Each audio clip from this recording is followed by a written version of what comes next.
So in this video, I'm going to be discussing how a masculine and feminine imbalance affects your root chakra, right? So your root chakra is all about your basic needs. It's about feeling safe in your own body. It's about containing your feminine, containing things, right? A structure, having a plan. Your home is a container, right?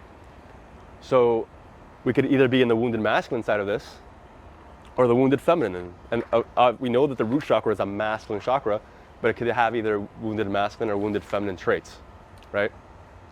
So when we're wounded feminine in the root chakra, we are looking for someone to contain us. We're looking for someone to rescue us. We don't feel safe in our own body, so we're constantly looking for something outside of us to rescue us. You know, we look for that man who's going to be our knight in shining armor, so we don't have to actually do the work to feel empowered and to feel safe. This person's just going to rescue us. But then what happens? The rescuer becomes the perpetrator because you start to abandon yourself. You show up inauthentically to keep this person around. You don't speak your truth because you need this person to rescue you. And then he becomes a perpetrator, and this is not a healthy situation. It's not an empowering situation. Then on the other side, we have the wounded masculine side of it. The wounded masculine side of the root chakra is being overly rigid, trying to control everything. If you have a home, you have, like, everything has to be your way and no one else can have their way, and they don't feel like they can express themselves because it's such a rigid and overly structured, right? Every chakra has a volume knob on it, right? And when you turn the volume too high on the chakra, it goes into the wounded masculine.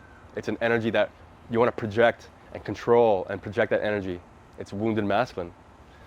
And when you turn the volume down too low, it's like you receive, everyone can project their stuff onto you, and you just allow yourself to submit, overly submit, right?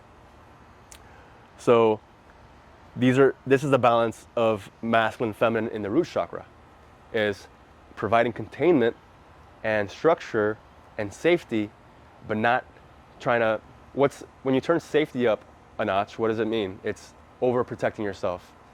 Fear of relationships, right? Avoiding relationships, fear of the masculine. Like, I'm so afraid of relationships that I'm gonna turn the volume up on that and create the ultimate safety, which is locking myself up in your house.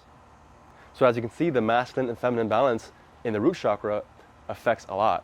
I mean, when it's balanced, it's a balance of creating a container, right? Creating structure, creating safety. But when it's turned up too high, that safety can be afraid of relationships, fear of intimacy, guarding yourself too much, kind of having an energetic wall between you and people, and even people that you'd like to date. They might feel an energy of you protecting yourselves because you don't feel safe in your own body. You don't trust yourself. You don't trust your inner masculine to protect you, right? And then on the other end, you're obsessed and anxiously attached because you're in the wounded feminine side of it, and you're constantly looking for someone to provide you that safety and that structure, and because you haven't learned how to do that all for yourself. So this is why I empower people to learn how to embody the conscious masculine, embody the conscious feminine, and learn how to do both for yourself.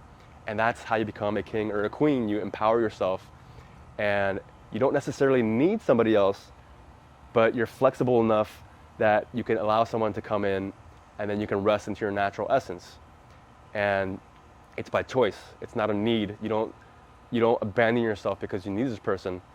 You are empowered, but you also you find someone who polarizes with your truth, right?